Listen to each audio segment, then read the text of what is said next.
Mack Trucks just made a move that no one expected, and it's sending shockwaves through American communities. After more than 100 years of proudly building trucks in the United States, Mack has announced a major shift to Mexico. Thousands of jobs are on the line, and the workers who once felt secure are now facing uncertainty and betrayal. This isn't just about one company. It's about the identity of American manufacturing. Mack's decision has ignited a political firestorm, with President Donald Trump threatening tariffs and vowing to protect American jobs. But will his response help or make things worse? As the dust settles, communities are left grappling with the fallout, while economists warn of a ripple effect that could impact more than just the trucking industry. Why did Mack make this move now? Will other companies follow? And most importantly, how will this decision affect the future of American workers and the industries they support? What's happening? President Donald Trump wasted no time expressing his fury over Mack Trucks' decision. Known for his hardline stance on keeping jobs in America, Trump took to the airwaves to denounce the move as a betrayal of American workers. His message was clear. If Mack insists on building trucks in Mexico, they will face tariffs so steep that bringing those vehicles back into the United States would be financially crippling. Trump's call for a 200% tariff on imported trucks sent shockwaves through the automotive industry. Supporters hailed it as a bold move to protect American jobs, while critics argued it was too little, too late. Some even questioned whether Trump's earlier trade policies might have inadvertently encouraged companies like Mack to seek cheaper production options abroad. This controversy highlighted a paradox at the heart of Trump's economic strategy. On one hand, his administration imposed tariffs on imported steel and aluminum to protect American manufacturers. On the other hand, those same tariffs increased production costs for companies like Mack Trucks. In response, some manufacturers began to look for cost-saving alternatives, including moving production abroad. This political divide became increasingly clear as rallies and town halls brought out both sides of the debate. For some, Mack's move confirmed their worst fears about globalization. For others, it highlighted the inadequacy of Trump's approach to modern manufacturing challenges. As both sides dug in, the stage was set for a broader conversation about how America should balance economic protectionism with the realities of a global economy. But while Trump fired back, Mack's workers took matters into their own hands. The workers fight back.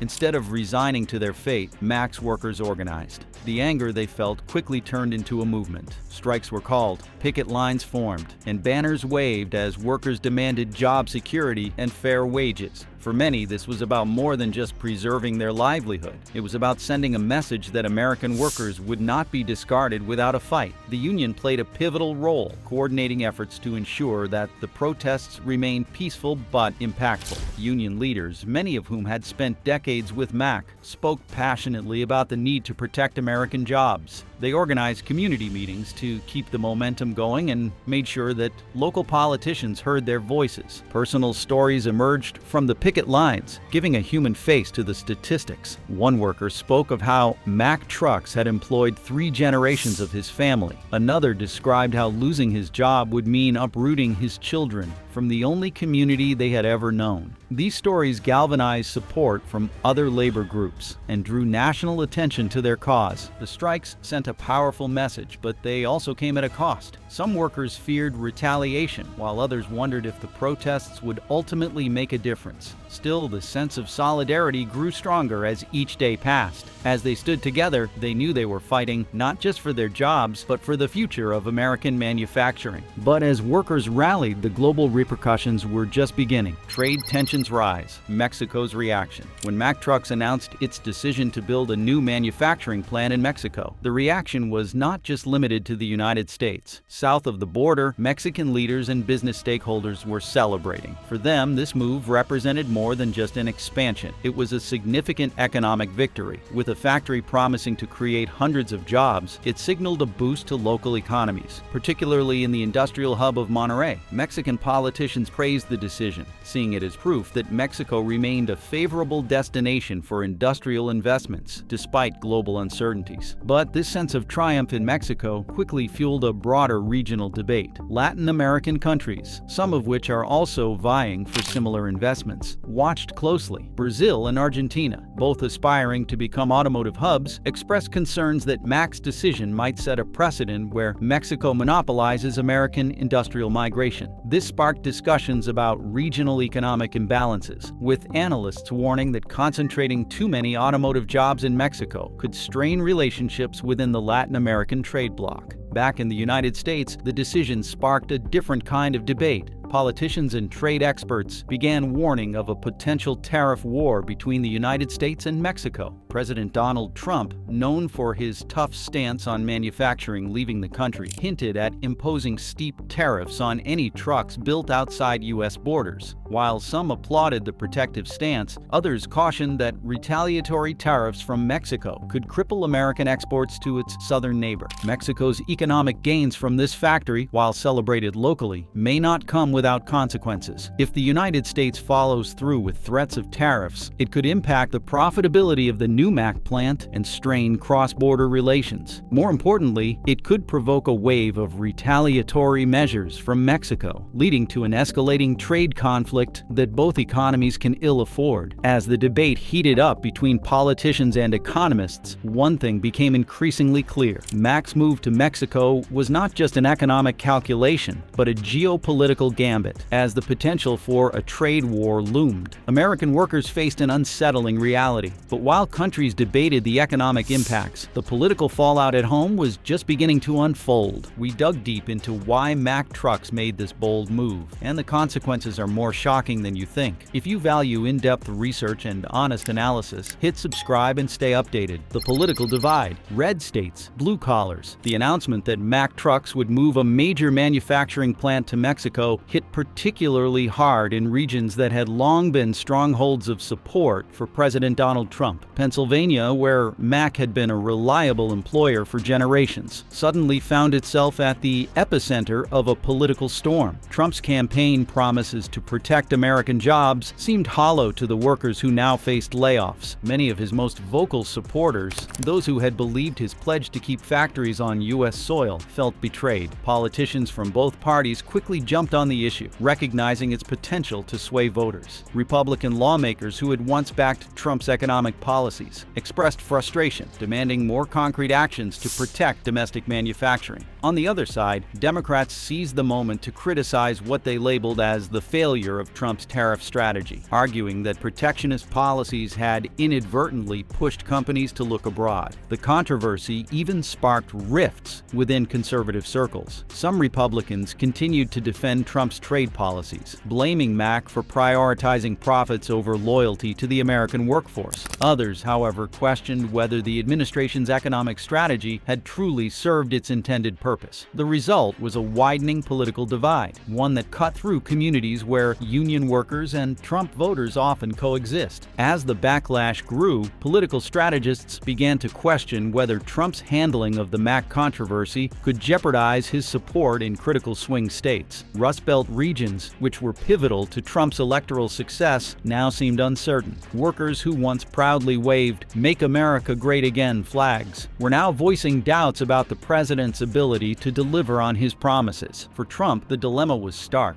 Doubling down on his hardline stance risked alienating his blue-collar base, while acknowledging the economic missteps could weaken his image as a steadfast protector of American jobs. Meanwhile, Democrats saw an opportunity to appeal to working-class voters who felt abandoned, framing Mack's decision as a symptom of a flawed economic vision. And global investors saw an opportunity amid the turmoil. Wall Street's verdict: profits over people. While workers and communities reeled from the news of Mack's move to Mexico, Wall Street responded with a markedly different attitude. Investors saw potential. Volvo, Mack's parent company, immediately experienced a surge in stock value, as analysts praised the decision as a strategic move to reduce costs and increase profitability. The prevailing sentiment among financial experts was that shifting production to Mexico, where labor costs are significantly lower, would ultimately boost the company's bottom line. line. But this enthusiasm in financial circles sharply contrasted with the despair felt in local communities. Workers who had spent decades at Mack plants saw their livelihoods threatened. While Wall Street viewed the relocation as a sign of smart corporate governance, the gap between corporate profitability and community stability had never felt wider. The ethical dilemma was obvious. How could Wall Street cheer while communities crumbled? Critics argued that the relentless pursuit of profit was undermining the social fabric of working-class America. Yet, from a purely economic perspective, Volvo's decision was lauded as efficient and forward-thinking. Financial experts noted that global competitiveness often required such difficult choices. This pattern of profit over people was not new. Throughout history,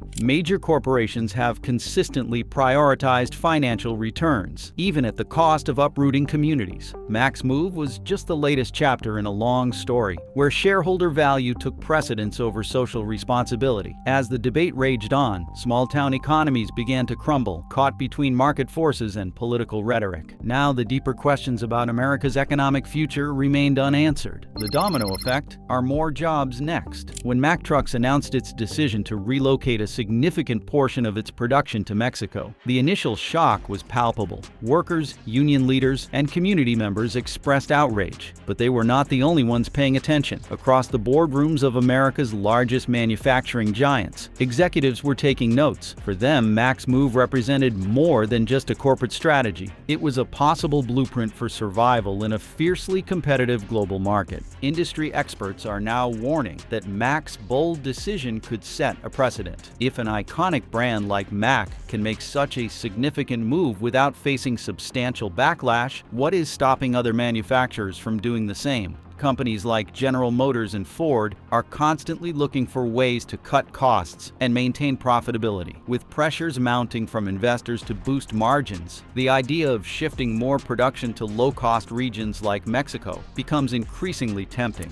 The truck manufacturing sector is especially vulnerable. Companies like Daimler and Packer have already increased their operations in Mexico, drawn by cheaper labor and favorable trade conditions. If Mack's relocation proves successful, both in terms of profitability and minimizing political fallout, other companies may see it as an open invitation to follow. This domino effect could lead to a manufacturing exodus, with more American jobs moving abroad as companies seek to remain competitive. Moreover, it is not just the truck manufacturers themselves that might make the leap. Suppliers and related industries, from parts manufacturers to logistics providers, could also consider shifting operations closer to new production hubs. As these related industries move, they take jobs with them, compounding the economic impact on American communities. Analysts caution that if even a fraction of the manufacturing sector follows Mack's lead, it could result in the loss of tens of thousands of jobs, leaving once thriving industrial towns hollowed out. The logic from a corporate perspective is clear. Relocate to Mexico to cut costs, then sell products back into the United States at competitive prices. But the social cost of such decisions is immense. For every job lost in the United States, there is a ripple effect that impacts families, small businesses, and local economies. While corporate strategies may evolve in response to economic pressures, the human cost of these decisions is just beginning to be felt.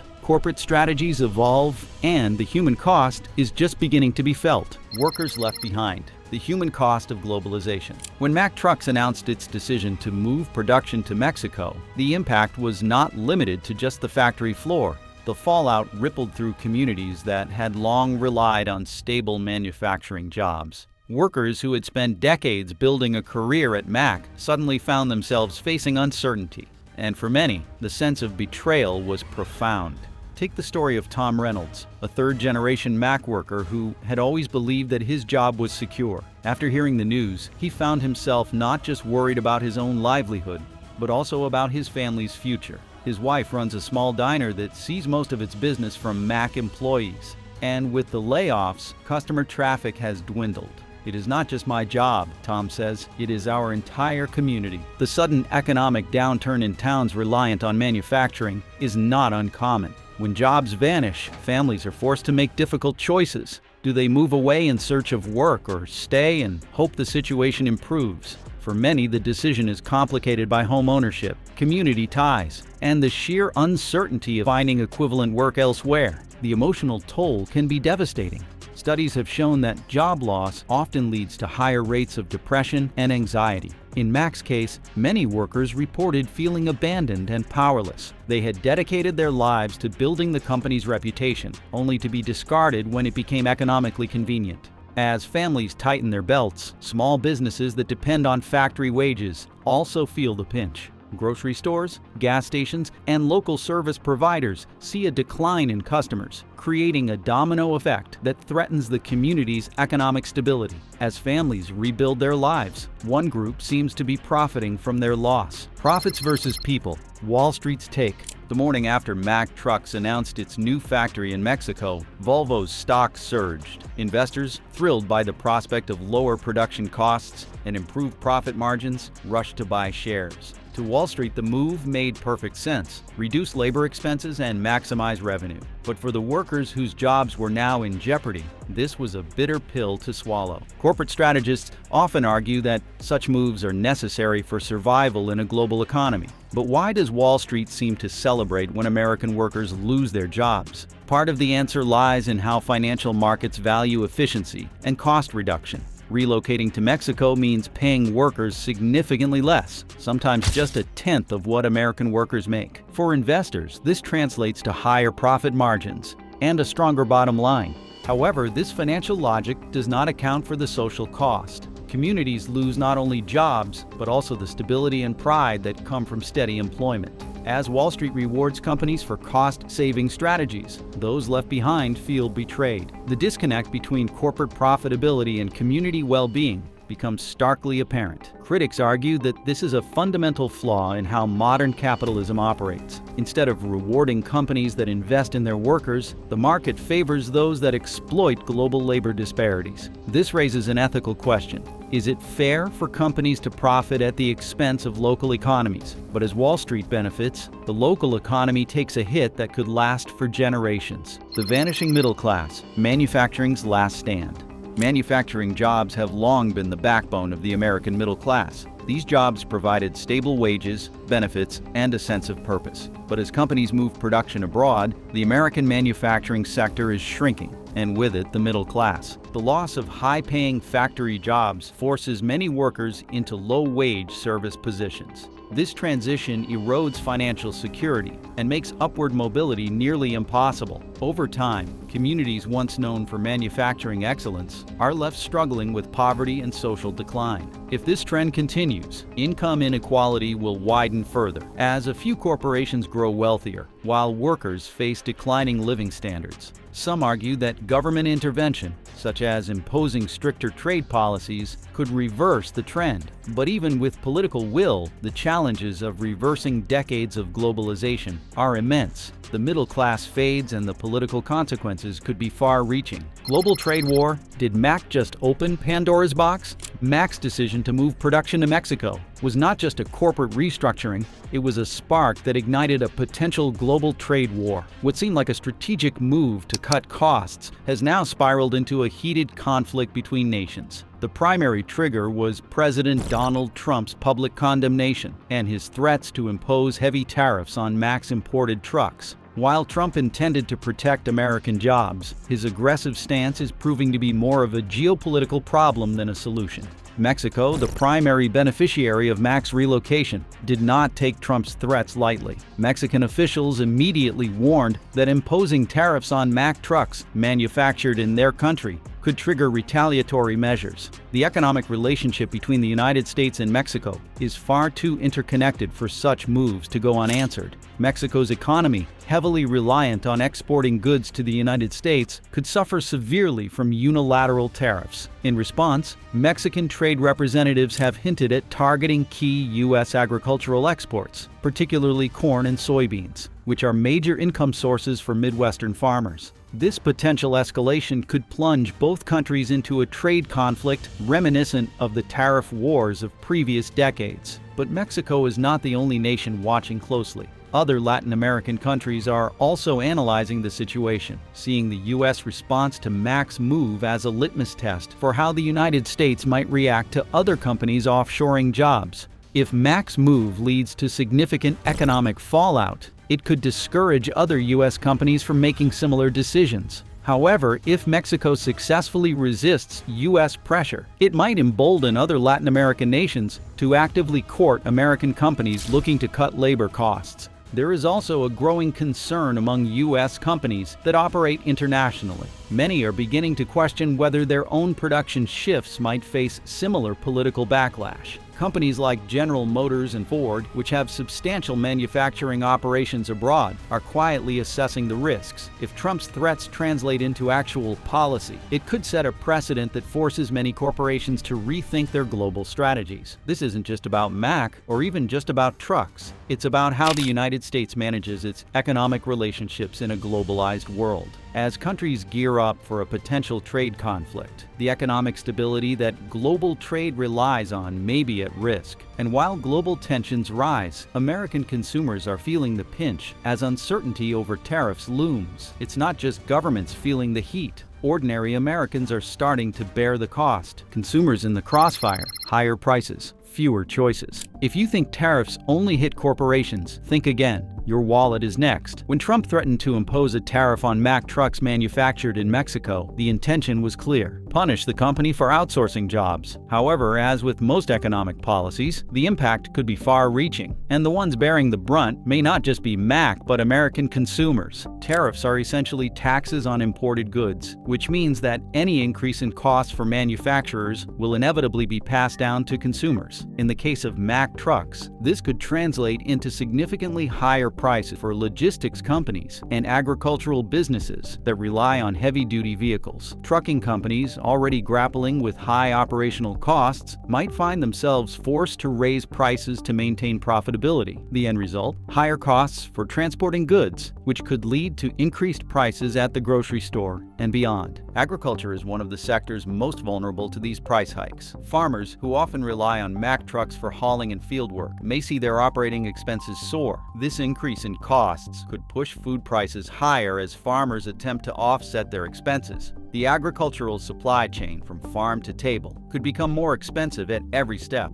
In a time when inflation is already squeezing household budgets, this added burden could become politically explosive. Then there's the ripple effect on other industries. Logistics companies transporting consumer goods might be forced to charge more, and these costs will eventually reach everyday Americans. It's not just a few pennies here and there. The cumulative effect could mean noticeably higher prices for basic necessities, from food to household products. While corporations might find ways to absorb some of the costs, small businesses and independent contractors who rely on Mack equipment will not have that luxury. But this issue goes beyond economics. It's about how political grandstanding impacts real people. By targeting Mack with tariffs, the government could inadvertently harm the very communities it aims to protect. Workers who lose their jobs because of production shifts will face a double hit, not only losing income, but also paying more for everyday items. And while corporate leaders and politicians debate trade policies, it's the consumers who ultimately pay the price.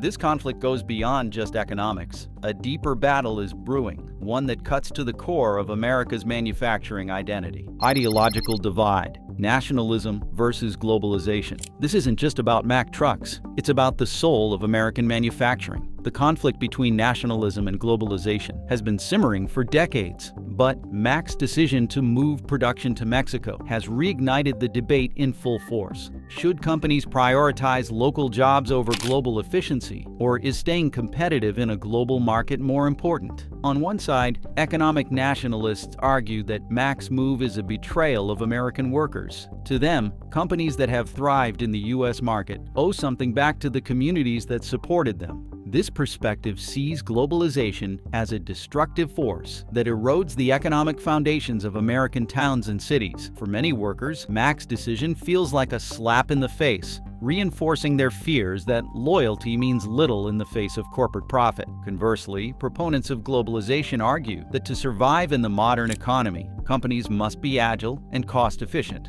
They point out that Mack's decision is a business strategy designed to compete in a global marketplace where rivals are producing cheaper and faster. In this view, punishing companies for making strategic moves will only make them less competitive, ultimately harming the American economy as a whole. But there's a deeper issue at play: the ideological battle over what it means to be an American manufacturer in the 21st century. If companies are penalized for seeking cost savings abroad, will they become stagnant and eventually collapse? Conversely, if corporations are allowed to move freely without accountability, will the concept of American-made products become obsolete? This ideological rift is dividing not only political leaders, but also the American public. As debates rage on about tariffs and trade policies, the question lingers: can American manufacturing adapt without sacrificing its core values? And as political divides deepen, one final question remains: can the manufacturing sector evolve, or is it destined for collapse? The future of American manufacturing: adapt or collapse? Mack's gamble might just redefine the future of work in America. As more manufacturers weigh the pros and cons of offshoring, the fundamental question arises: can American manufacturing survive without embracing global efficiency? The most promising path forward lies in technological innovation. Advances in automation, robotics, and artificial intelligence could keep production local while minimizing costs. If companies like Mack can find ways to integrate cutting-edge tech into their U.S. operations, they may not need to look abroad for cheaper labor. This evolution could create a new model where American manufacturing becomes synonymous with high-tech efficiency. However, not all companies have the resources to invest in such transformations. Smaller manufacturers might be left behind, unable to compete with both offshore giants and high-tech innovators. The risk is a manufacturing sector split between a few advanced firms and many struggling traditional ones. Ultimately, the industry faces a crossroads: embrace innovation to stay local, or relocate to remain profitable. As the dust settles, one truth remains: the game has changed, and so must America. Thanks for watching. Do you think Mack made the right call moving production to Mexico, or did they just abandon American workers? Share your thoughts in the comments below. Make sure to subscribe for more breaking news and in-depth analysis on the stories shaping our economy.